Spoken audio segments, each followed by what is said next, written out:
to our second inaugural of this academic year. Delighted so many of you could join us this evening.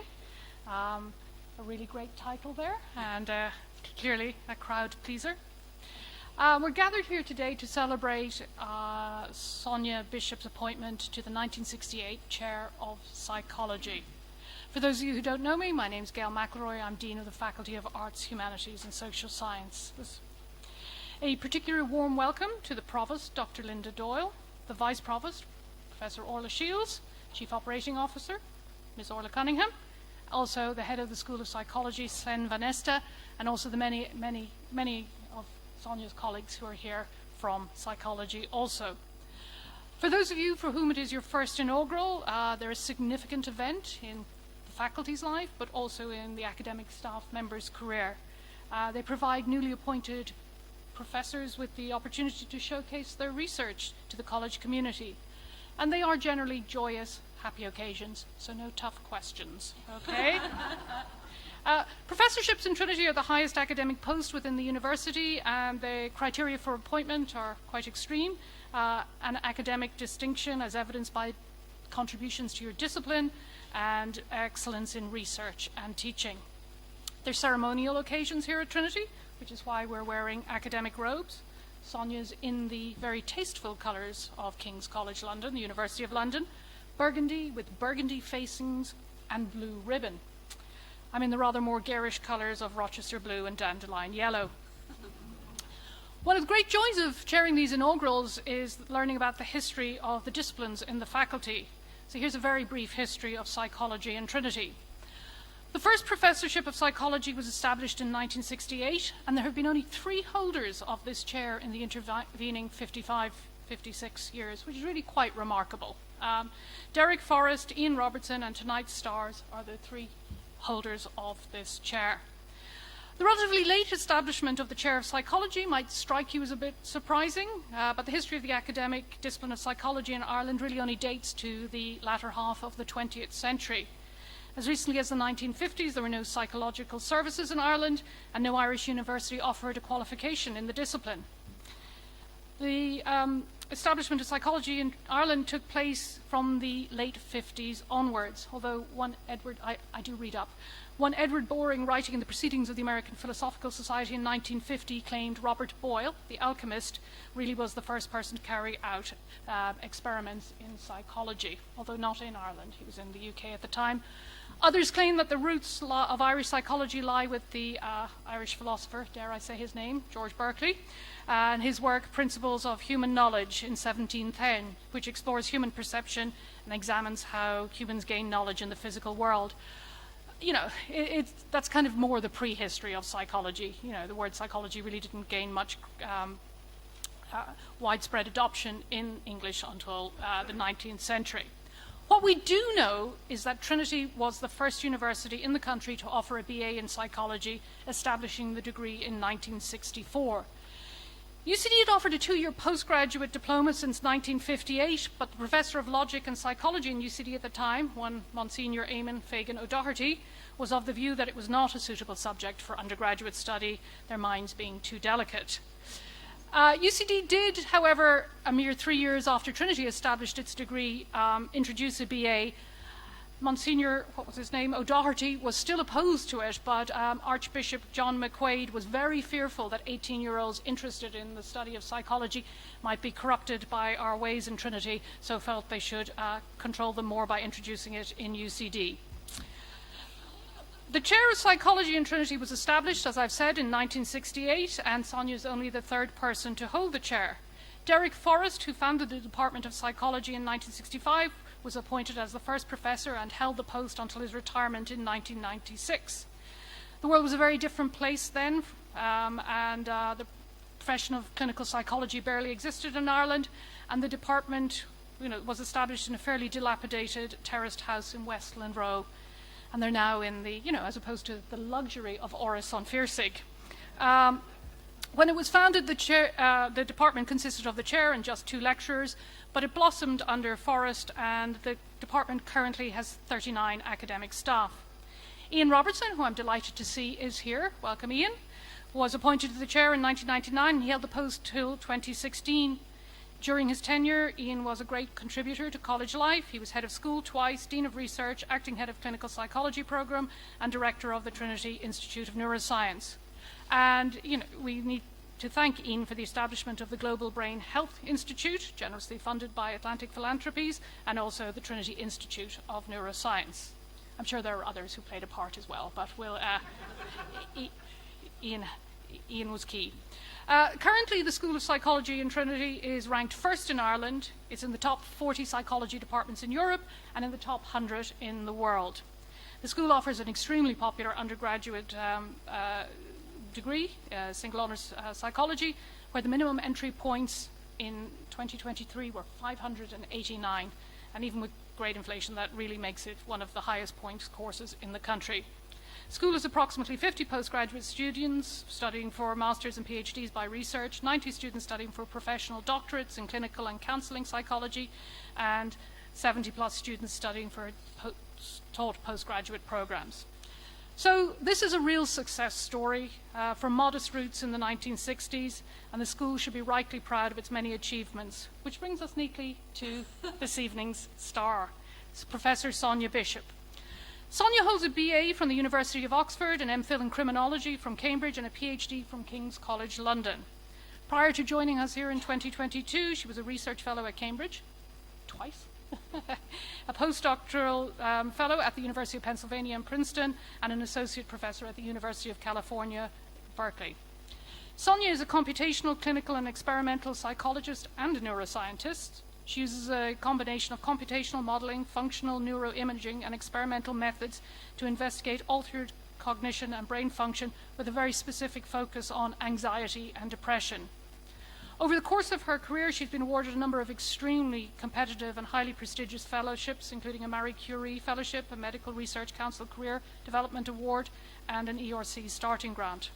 In 2010, she was the recipient of 112 National Institute of Mental Health Biobehavioral Research Awards for innovative new scientists.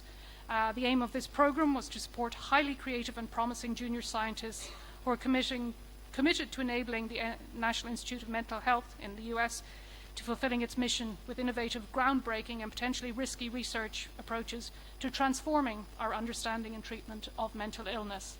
And since then, she's received 4 further highly competitive NIH grants. In her research, Sonia is internationally recognized as a leading light on the study of anxiety and depression, and she's published in such prestigious journals as Nature Neuroscience, where, and this is my paraphrasing, so please forgive me, this is a political scientist looking at neuroscience, where she looks at the part of the brain which accounts for issues such as why anxious individuals are more likely to have their attention captured by threat. And she established that it was actually in the frontal lobe rather than the amygdala. Is that okay? Yeah, okay. We'll learn more. More recently, she's become increasingly interested in using computational modeling to examine how decision-making goes awry in anxiety and depression. And tonight, she's going to talk on these topics in a talk entitled Anxiety, Cognition, and Emotion in the Human Brain. Thank you, Sonia. Thank you.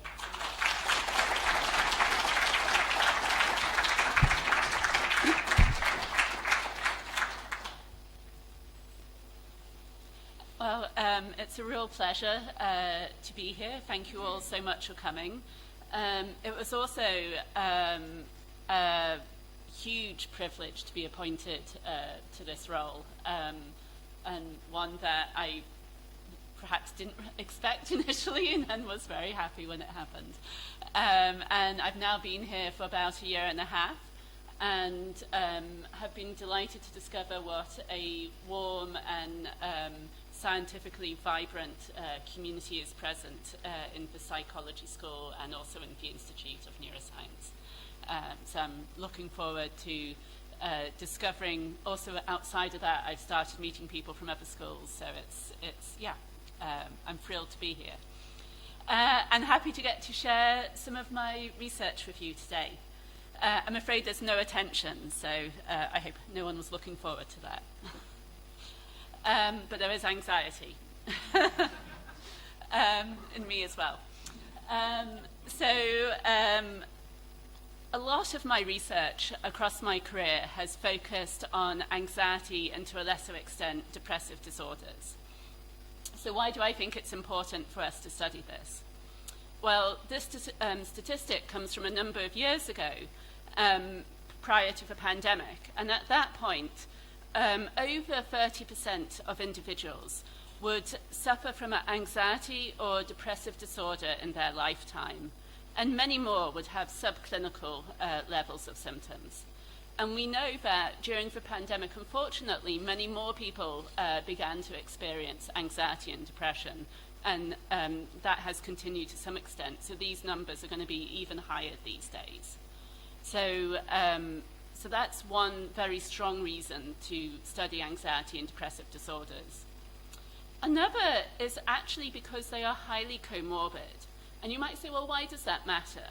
Well, one of the reasons it matters is that actually, if you end up going to your GP for anxiety or depression, they're very likely actually to give you the same first line of treatment. And that might well be treatment with an SSRI, such as Prozac, or more modern versions of that. And only a few people will actually get the chance to engage in cognitive behavioral therapy. And so the difficulty with this is that there are also other drugs they can try as well and other approaches. But we know that the longer it goes untreated, the more likely things are to fall apart, whether it's someone's interpersonal relationships or their performance at work and their holding their job. And so what we really want is to be able to get in there and have better odds of that first treatment being successful. And so a need for more personalized medicine where we match that first choice of treatment to the individual has become recognized. And the challenge which faces those of us working in this area is how can we better characterize individuals with anxiety or depression in a way that might help us predict response to treatment and know which treatment we should choose. Since there's been this interest in personalized medicine, there's also, almost in parallel, been the development of this new field, which has become known as computational psychiatry. And this is an area which I've also become increasingly involved in. So what is this? Well, what it entails is using computational modeling to try to better understand the mechanisms which are disrupted in individuals who are either at risk for or diagnosed with psychiatric disease states. And so the reason we do this is we can use computational modeling to fractionate cognitive processes which are involved in decision-making or attention, etc. We can then also study the neuromechanisms that support the computations of interest. And we can identify fairly subtle difficulties in decision-making or attention which are associated with symptom dimensions of interest, such as anxiety or depression. And this is important because we're not talking about individuals who've had major damage to a given brain region. These are, possibly many of us here who perhaps are able to not show to our colleagues or our friends that we're actually currently suffering from these problems. And so these deficits are actually fairly subtle. And so we need these approaches to be able to get in and identify them and tease them apart. So how do we go about this? Well, the approach my group has taken is to start off reviewing the symptomatology or the self-reported problems of individuals with anxiety and depression. And once we identify those, then we can test hypotheses by using computational frameworks to identify the cognitive processes impaired and to explore the neural substrate. So, how do we do this in the case of anxiety?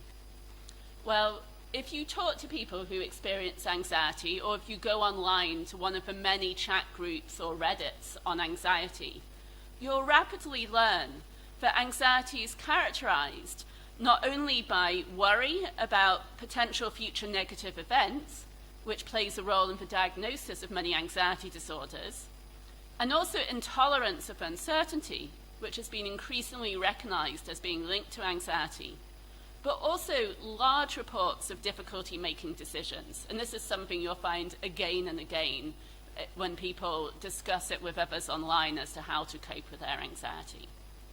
So if we take these aspects together, it may perhaps lead us to think that perhaps individuals who are anxious might have difficulty with making decisions under uncertainty, and this could perhaps explain some of this combination of symptoms.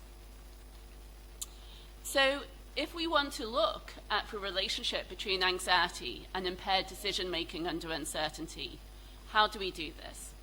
Well, using a computational framework, we can start off by asking, what are sources of uncertainty in whether an action we take will lead to the outcome we desire? And how do we normally take these sources of uncertainty into account when we use the outcomes of our previous actions to guide our current decisions? And once we can understand that, can we think about why might anxious individuals have difficulties with decision-making under uncertainty? So, addressing the first of these, what are the sources of uncertainty in the outcomes of our actions? A lovely distinction was drawn by back in 2011, and this is a little bit technical, but bear with me as I'll have some illustrations. So he argued that we can distinguish between first-order uncertainty and second-order uncertainty. And by first-order uncertainty, he meant that we might know, for example, that a given action might lead to a given outcome, say, 2/3 of the time. But on any individual occasion, we cannot know what the outcome will be, even though there's 2/3 probability of getting what we want. It might be one of those unfortunate 1 in 3 occasions. So that's first-order uncertainty.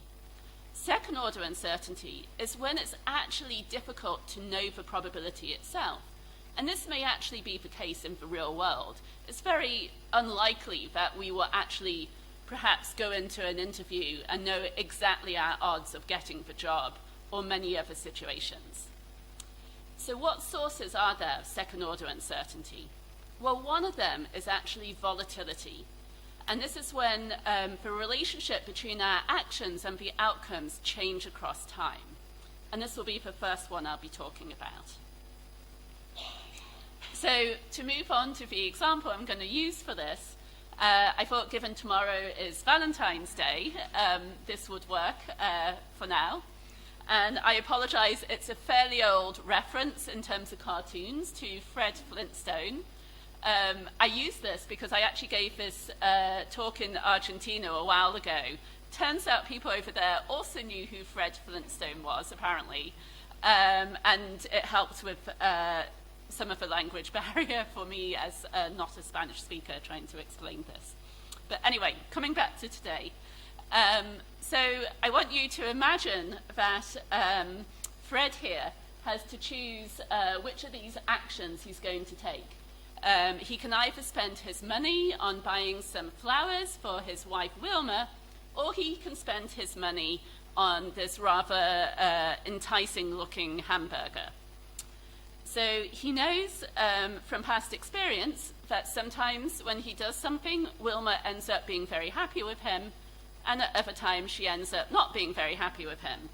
So he thinks about this, he thinks about his past experiences, and he decides that the best option is to spend his money on buying her some flowers. So what happens? She's not happy.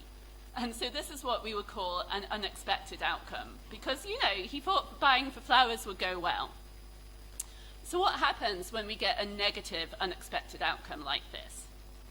Well, often the first thing we do is to try and understand why has this happened, and we probably feel anxiety.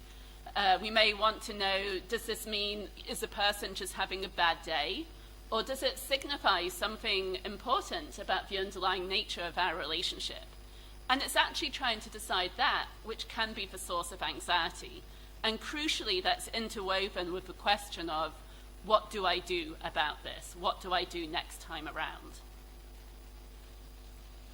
And so actually, understanding the sources of uncertainty I've been talking about can help in answering this. So one possibility is that we just have first-order uncertainty or noise. And so here, for example, it may be the case that 70% of the time when Fred gives flowers to Wilma, she'll be happy, and only 30% of the time she won't be. and it might be the reverse for when he gets a hamburger. If this is the case, then he should definitely just keep on with getting the flowers. However, another possibility is, like, say, for example, he's choosing between flowers and chocolates. It may be that initially the best option is to stick with getting the flowers because that's what she likes. But then she may change, and now there may be a period of time in which she much prefers getting the chocolates, and that leads to the best response. And then it might switch back again. And so this is an example of volatility in the relationship between actions and outcomes. So, should Fred change his behavior or not? This crucially depends on the environment he's in. If he's in a stable environment, it may not be a good idea. It might just be a bad day or noise. But if he's in a volatile environment, then yes, maybe he should. And we can actually characterize this computationally as follows. So, over here, R is the estimated probability of getting the desired outcome on a given trial. And so after getting this unexpected outcome, the difference between the expected outcome, or the desired outcome, and the unexpected one gives you a prediction error. And you can use that to update your new estimate of how likely your action is to give you the outcome that you're desiring. But crucially, you can use this weight on the prediction error to modify it. And what you need to do for optimal behavior is to have a small alpha in a stable environment, so you don't update your estimates too much, you leave them more or less where they were. But in volatile environments, you want a large alpha, so you rapidly update and change your behavior because you change your probability estimates. And that might sound incredibly complicated, and you might think, well, are people really doing this? Well, it actually turns out that if you give healthy individuals tasks, and you can look at their adjustment of learning to volatility, they amazingly do actually do a very good job of this, even though they might not be able to tell you what they're doing. So we were interested in whether anxious individuals might actually be struggling with this, and that this could perhaps explain their sense of not knowing what to do and their intolerance of uncertainty, if a mechanism which normally enables you to perfectly adjust to your updating, so you can update your estimates in a way that can guide your behavior, is simply not working. So in order to investigate this, we designed this task, which was based on colleagues of our task, which had previously been used to look at reward-based learning. And we adapted it because in anxiety, people tend to really care about negative events or outcomes. So in our version of the task, people are choosing between these two shapes, the circle and the square. And we have actually the same trial sequence as I was giving you a hint of already, where there's one period of the task where the relationship between which shape you choose and the outcome is stable. So here, for example, the circle might result in not getting a shock 75% of the time, whereas it's the opposite for the square, and then it might flip. So in this, there's also this volatile period where the shape which leads to being more likely to get a shock or more likely not to get a shock changes every 20 trials or so. So here you're needing to update for contingencies and therefore your behavior more often. And so we just ask people to perform this task. We don't tell them about this schedule at all. They're just having to observe what happens as they go through it, choosing either the circle or the square. And in addition to learning about how likely each shape is to give them a shock, they also have to figure out how much they want to take into account how bad the shock will be. And so this varies in magnitude between quite small shocks. So here this is a size 1 shock, and it could be up to 100. So here we have a size 20 shock. So in this case, even if you knew that the circle gives you shocks more often, it's such a small amount you might not mind and might choose it anyway. I should say, before people are looking at me in complete horror, that we do calibrate this ahead of time, And we let people choose the maximum level that they're going to experience at any point in the task, and then we calibrate it according to that. So they will never receive an amount higher than that they're happy receiving during the task. And it's all passed according to ethics as well. And so we also actually used these gray or isoluminant stimuli so we could record pupil diameter, and I'll explain why in a moment. But first, let's look at people's behavior. So we fit a model to performance on the task so that we could estimate learning rate as well as these other parameters, which basically are about how much people prefer likely small shocks versus unlikely big shocks, and then also how much they use any of this information at all to guide their behavior. But the one we're really interested in is this learning rate and whether they can adapt it to volatility or not. And so what we see here is on the left, we have the reward version. Sorry, this pointer's a bit faint. So we have this reward version of the task where you can see that the horizontal line is, let's see if I can use the mouse, here. So this horizontal line is the average performance of the group. And you can see that learning rate increases from the stable to the volatile condition on average across the group. And this had been demonstrated before. And then we made this additional new version with the electrical shocks. And what we see is a very similar increase in learning rate from the stable to the volatile condition in this version of the task as well. Okay. But critically, we were interested in the influence of anxiety on people's ability to adapt their learning between the stable and volatile conditions. And this is shown in this graph here. So on the bottom axis, we have participants' anxiety scores. And on this axis, we have how much more they learnt, or how much higher their learning rate was in the volatile relative to the stable condition. So a positive score indicates a higher learning rate in volatile than stable. And this dotted line here is actually the learning rate you would need to perform, or the difference in learning rate between volatile and stable you would need to perform optimally on this task as estimated with the Bayesian model. And what we see is that actually low anxious individuals are actually doing remarkably similar to this optimal performance. And as anxiety levels increase, people are less able to adapt their learning as much between the stable and volatile periods of a task. Moving on to the pupil data. So why were we measuring pupil data, you may have been wondering? Well, actually it turns out that how much your pupils are dilated appears to track activity of the locus coeruleus, which is a nucleus in the brain which is responsible for releasing noradrenaline into the prefrontal cortex and for controlling prefrontal function, including attention and, we now think, decision-making as well. Importantly, dysregulation of noradrenaline has been, or noradrenergic modulation of prefrontal function in particular, has been implicated in anxiety disorders. And crucially, just before we set out on this research, there was this lovely finding by Nazir and colleagues at UPenn, who showed that pupil diameter measurements actually track how unexpected outcomes are, and also how much volatility there is. So this was why we were measuring it.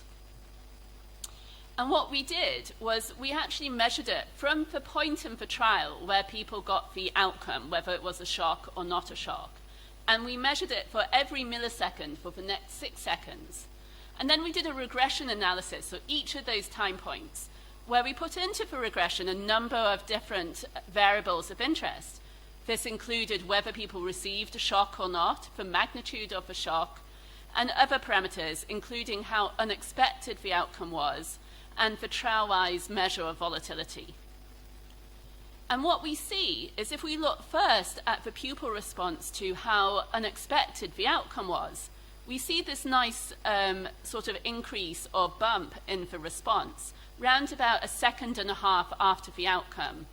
And crucially, this is actually remarkably similar for both high and low anxious individuals. So there's no difference in how anxious individuals respond to how unexpected the outcome is. However, it's a different story for volatility, and dramatically so. So while low anxious individuals show this nice evolving response to how volatile the environment is after they receive an outcome, this is completely missing in high anxious individuals. And what we also find is that the modulation by volatility of this pupil response, which we're looking at on a millisecond by millisecond basis across each individual trial in a block, is actually strongly related to the extent to which people are able to change their learning between the stable and volatile blocks, so on a very different time scale. So what we can conclude from this is that high-trait anxious individuals appear to struggle to adjust their learning rates between stable and volatile environments. And our pupil data suggests that this is linked to an altered noradrenergic response to environmental volatility. So this may potentially explain why anxious individuals chronically worry about their actions and experience uncertainty and anxiety over the likelihood of future negative events. But a crucial question remains, which is whether or not this is specific to anxiety.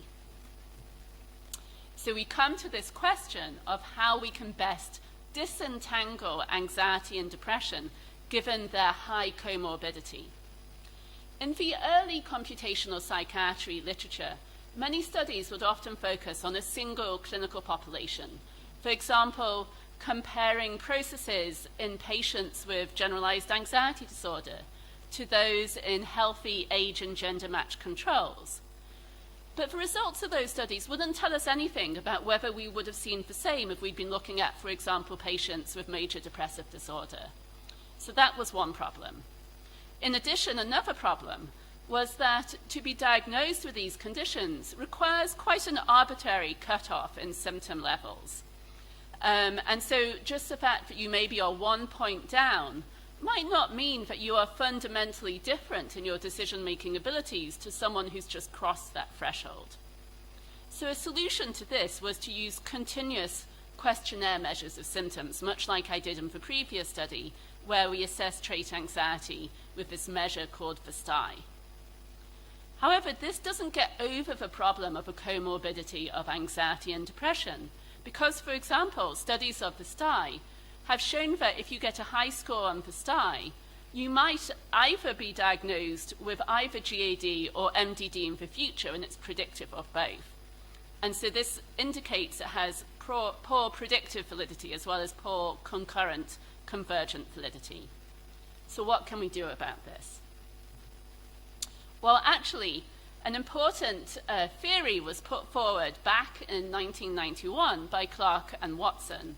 And what they suggested is that even though what we're looking at are symptoms of anxiety or symptoms of depression, underlying them are actually these at least 3 important, what we may call latent dimensions. And unique to anxiety is anxious arousal. So that's when you get butterflies in your stomach or your heart's beating too much when you're feeling anxious. And unique to depression is low positive affect, which we also call anhedonia. So this may be the loss of pleasure in our normal activities. But they hypothesize that common to both is negative affect. So this may be having negative cognitions, so negative interpretations of things that happen to you, and also negative or low mood. So ideally, this is what we want to be measuring, and not this, as it's this negative effect which explains, or so it's thought, the comorbidity between anxiety and depression. So how might we do this? Well, actually, we can use this technique called bifactor modeling, which is a form of factor analysis, to actually both estimate and then measure these latent dimensions. And we do this as follows. We take all the individual items from questionnaires measuring anxiety and depression, which have been standardized and used for a long time at this point. But we then perform this version of factor analysis on all these items so that we can pull out a general factor which explains variance common across all of these items, and 2 unique factors, one which is specific to anxiety and one which is specific to depression. And doing that, we can then calculate for each individual participant in our study their scores on these latent dimensions or latent factors. And we can include these scores in a model of task performance. So we're no longer using the original questionnaires, but we use these latent factors of general negative effect, anxiety-specific and depression-specific symptoms instead. So in our second experiment, in addition to doing this, we also modified our modeling of task performance on the volatility task a little. And so in addition to looking at whether blocks were stable or volatile, we also had 2 versions of the task. We had the shock version and we had the reward version, and we modeled both of those. And then finally, across both, we also encoded whether the outcome received was good or bad. So a good outcome would involve avoiding shock on the shock version or receiving money on the reward version, whereas a bad outcome would involve receiving shock on the shock version or not receiving money on the reward version. And it turns out modeling it in this way was particularly key. So what did we see? Well, the punchline I'll start off with is that it was actually the general factor which was important and not the anxiety-specific or depression-specific effect. So high scores in this general factor were linked to an inability to boost learning from successful actions under volatility. And I'll walk through this now. So looking at the aversive task first, we can look at those individuals, and this is just for illustration, we've done a split in the middle, and we can take individuals who have low scores on this general factor. And this is what we see. So down the bottom, we've made 4 bars. One is for learning associated with good outcomes in the stable block, learning associated with good outcomes in the volatile block, learning associated with bad outcomes in the stable block, and learning associated with bad outcomes in the volatile block. And what we see is that we see this boost of a higher learning rate in the volatile block, but only after good outcomes and not after bad outcomes. So it's as if when the world is changing around us all the time, people who are, we may think of them as resilient to anxiety and depressions, they have very low scores on both, are able to latch on to the action which led to a good outcome and to really learn from that action. But what do we see for people who have high scores? Well, crucially, all the other bars look fairly similar, but the one difference is how individuals with high scores perform in this key condition, which is where your actions resulted in the outcome you want under a volatile world. And what we see here is their learning is no different to after bad outcomes, and it certainly doesn't show the boost which is seen in the individuals with low scores on this general factor. When we come to reward, we see a very similar pattern, and once again, individuals who are low on this general factor are showing this boost in learning when their action results in a good outcome in a volatile world, and this is not seen for individuals with high scores on this factor. So what do we take away from this? Well, these findings indicate that impoverished learning under volatility is not actually unique to anxiety, but appears to reflect a deficit which is common to both anxiety and depression. Beyond this, individuals with low general negative effect actually appear to selectively boost their learning from good outcomes in volatile environments in a way that individuals with high general negative effect do not. And this is observed both after successful reward receipt and threat avoidance.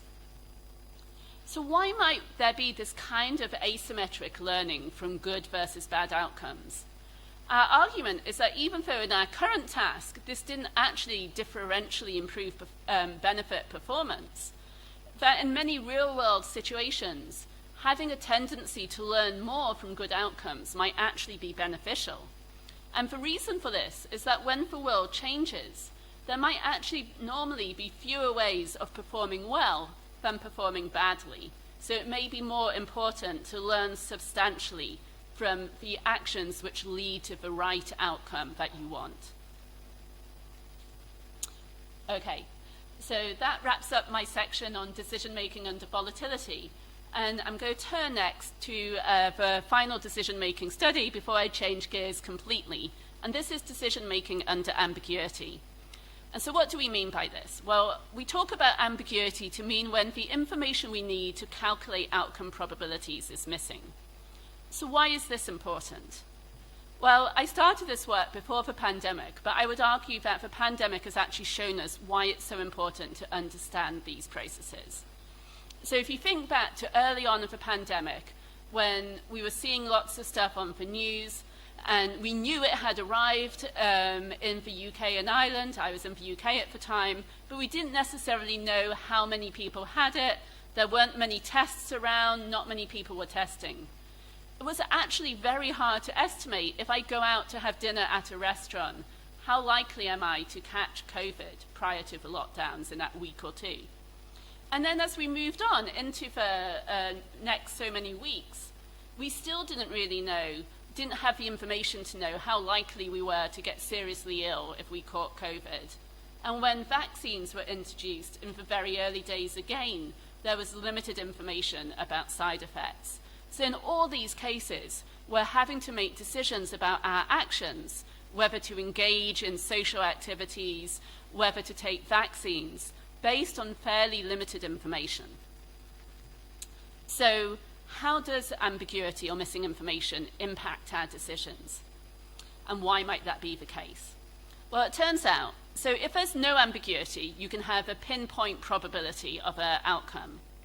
When ambiguity is low, you have a fairly narrow distribution of potential probabilities that your action will give you the outcome you want or not give you the outcome you fear. And as the level of missing information goes up, this distribution of potential probabilities increases and becomes much wider and flatter. And so what this means is that individuals' pessimistic or optimistic biases can have a large impact. So someone might be over here at this point and decide that the probability of catching COVID if they go to a restaurant is actually quite low, whilst another person might live over here with a different bias at this point and decide that the probability is actually quite high. And so that's much more likely when there's high levels of missing information. So we studied this by devising this task where people had to choose between two options. I've represented them as bags here, but we actually just had boxes with tokens in that actual task. And each of them contained a mixture of different numbers of noughts and crosses. And one of the bags might have a number of these tokens covered up so you didn't know what they were. And participants had to choose a bag from which a token would be randomly drawn. And the number above the bag indicates the magnitude of shock you're going to get if, if a nought is drawn out of the bag. And so what you have to do is to weigh up, how many noughts do I think are in this bag? Well, I have a better idea here than I do here. And how bad is this magnitude? And so we actually modeled people's performance using these 4 parameters. This first parameter is their baseline preference for avoiding ambiguous options. Then we have the influence of the difference in the size of the shock, the difference in probability, and finally the influence of how much missing information there is, which was our key parameter. Oh, I hate this. I'm so sorry. This is not the first time I've given this talk, and this slide, all the data vanishes. I don't know why it does this. I can't do anything in this time frame. I'm so sorry. Please imagine a whole set of dots which surround this line. It actually worked when I did it on my Mac earlier. And so what you would actually see is that only 2 of these points are actually underneath this dotted line. And then there's a cloud going up here. And so what this tells us, you'll have to believe me for now, is that almost everyone, just not 2 participants in our study, showed an increase in avoidance of ambiguous options as the amount of missing information increases. And this was greatest in high anxious individuals, hence this positive slope. And I may be able to find that slide properly later. But for now, why is this important? Well, this may actually help us understand issues of pertinence to public health. So, for example, if we think about vaccine hesitancy, early on with AstraZeneca, it became apparent that a number of people were developing blood clots after the vaccine was administered. But this was a tiny, tiny, tiny number. And yet a large number of people started deciding not to have the vaccine. And so how we understand this is when we have a very low probability event, which also is a very high negative event, it really matters if there's a lot of missing information, as whether you estimate that probability of getting a blood clot and dying as being 1 in 100,000 or 1 in a million could really alter your behavior. And not only that, we need to think about our public health messaging so we can try and show, like, how much is the difference in your probability of getting a clot if you take the vaccine or not, and maybe it's like 1 little man versus a man and a half. And then respectively, how much is the difference in developing all the awful symptoms of long COVID? And then that would probably be hundreds of men. So we need to help people understand these differences in probabilities, particularly when there's missing information. And then developmentally, it may also help us understand why teenagers behave so recklessly if they might be more ambiguity-seeking. We already know they're more risk-seeking. And then in terms of children, what impact has it had on them to watch their parents be very ambiguity-averse during the pandemic and to not engage in things if they're not 100% sure they're safe? Do parents' attitudes in these sort of situations impact upon their children's learnt attitudes? And that's also something we can look at. I realize I'm running close to the end, so I'm going to speed up a little bit. So this first section, most of what I've talked about is actually problems in decision-making which are common to anxiety or depression. We know that for decision-making under volatility. We haven't shown that yet for ambiguity. There we've looked at anxiety. But we're pretty confident we will also see problems in depression as well. So whether that's specific to threat or also for reward, we don't know as yet. So a key question is, okay, if we want to help predict treatment, we also need to know about what's different. And here we are beginning to get some exciting findings with effort-based decision-making and big differences in anxiety and depression and whether people are willing to exert effort in order to obtain reward or to avoid threat. And feel free to ask me about that later. And we're also extending this work to look at how sleep loss impacts decision-making and if this varies between people. But I just very quickly at the end will steal a little bit, I'm afraid, of question time to tell you about one more part of my research. And this looks at how natural emotional images are represented in the human brain. And so basically a key question here is how do we represent all the emotional stimuli or things we encounter in the world that enables us to really rapidly recognize them and act upon them? If you studied any neuroscience, you may have heard about fast routes with the amygdala enabling you to rapidly approach or avoid. And this is particularly thought to be true for evolutionary prepared animate stimuli like this spider here. However, we need to be able to do more than simply choose to approach or avoid. We need to decide between different approach behaviors and different avoidance behaviors. And it's been argued this might not be something the amygdala can do. So where might do this? Well, I was interested in the occipital temporal cortex, as we know this region is highly selective for faces, bodies, places, lots of semantic information. And if emotional information is also represented here, then maybe we could integrate this with semantic information in a manner that we could use to drive our behavioral responses. And crucially, there's also recent findings to suggest that information gets to this back part of the brain just as quickly as it gets to the amygdala. So the way we studied this was we showed people over 1,000 natural images while they laid in an MRI scanner, and we just recorded their brain activity. And all they were doing was saying whether it was pressing a key for whether the image was negative, neutral, or positive, or some subjects were categorizing semantically. And it doesn't matter which they're doing. And we then fit this very complicated model where all you need to take away is that there's lots of different semantic categories. So we encode whether they're looking at a face or at food or at buildings or at scenes. There's also how positive, negative, or neutral they found the picture, whether they said it was high arousing or low arousing, and some extra features which deal with specific things, like is it a social interaction, is it rotten food? The image set we used also had, unfortunately, a lot of mutilated animals and people. So all of this information we put in there, so 144 different features to describe these images. And we look to see how the back of the brain in particular responds to them. And we did this by effectively fitting this model and estimating each voxel, which is a tiny cube of about 3 millimeters by 3 by 3.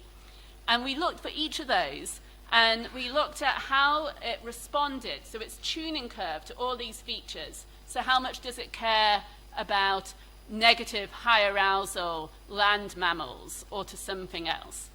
And then once we fitted that, we'd kept out a lot of separate images which had not been seen in this initial part, and the brain data hadn't been modeled. And we're like, okay, can we predict the brain response to these other images? And that was our measure of how well our model fitted. And so you may be used to looking at brains. Well, it's not going to play. Sorry, changing different computers. This flattens out to show you how we can also look at a flat version of the brain, as we do here. So this part, as shown here, is also this part shown here. So it's sort of bottom and back of the brain. Crucially, where we see voxels which their activity patterns or tuning patterns are well captured by our model, so those in red or even better in yellow, includes areas which are known to be responsive to faces and body parts, and others responsive to human motion. We can also show that this model performs better, and this is a difference map to show how much it performs better than the semantic model, which is normally used to look at these back of the brain regions. And then we can explore the underlying structure or dimensions of how the back of the brain responds to all of these 144 features, and say, much like we did with the questionnaire measures, what commonality or main dimensions of tuning are there? And we find 3, which explain 50% of variance in the back of the brain's response to all of these image features. The first really seems to care about whether stimuli are animate or not, and also how high arousing they are, regardless of whether they're animate or not. The second particularly cares about arousing animate stimuli, and the last really cares about whether animate stimuli are positive or negative. And so we can use this 3-dimensional space to capture for tuning to these image features, and we can project it onto the brain. So we can capture how different parts of this back of the brain respond to these different features. And if we look at individual features as listed here, we can effectively give them a color in this space. So you can see that if you look at social gathering, then this extrastriate body area seems to care a lot about that. If you move down to faces, you see activity in and around some of these traditional face areas, and also superior temporal sulcus. But our key question was whether this tuning as captured by these 3 PCs might be enough to be able to guide behavior. So here what we did was we took a completely separate set of people. They actually did it online, and they just indicated what behaviors out of this set of behaviors at the bottom they would choose for each one of these images. So for the baby, the most commonly chosen ones were care for, be affectionate with, nurture, raise, and play with. For this aggressive-looking dog, it was avoid by fleeing, defend from aggressor, and retreat from. So you can see there are different behaviors being selected for different images. And then we can look at how well, for PCs from the people, different people in the scanner, that represent those tuning patterns that's captured by the back of the brain can predict these behaviors. And this is what we see, is that at just 3 PCs, we actually went on and looked at many more, at just 3 PCs, the model tuning is explaining about 20% of the variance in the behaviours this different group of people chose. And it's doing a much better job than if we were just to use the feature labels of the images themselves, so to actually know what the images were. And this gap holds for up to about 15 PCs, so a 15-dimensional space. So what this tells us is that the back of the brain is effectively organizing and extracting, compressing information from these images that is optimal to guide our behavior. Okay, so to summarize this, we have found that emotional natural images are encoded as a combined function of their semantic and emotional content within the occipital temporal cortex. For top PCs encode animacy and its interactions with arousal and valence, and this tuning appears to be well suited to informing behavioral responses. And in terms of an overall summary, I hope that the two parts of my talk have illustrated how approaches from both computational psychiatry and computational neuroscience can be used to advance our journey in understanding different aspects of the relationship between anxiety and depression, cognition, for example, decision-making, emotion, and the human brain. And just to thank all those people who contributed to this research, and this is both an older lab photo and a newer lab photo here in Dublin. Thank you.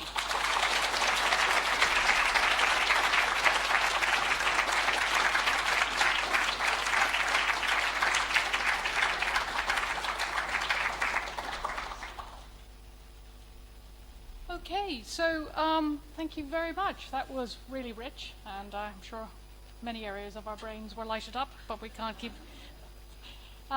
thank you so much for that. I think rather than taking questions, we will decamp to the senior common room where we can question you over a glass of wine. So I invite you all to join us in the senior common room and to congratulate Sonia on her wonderful talk.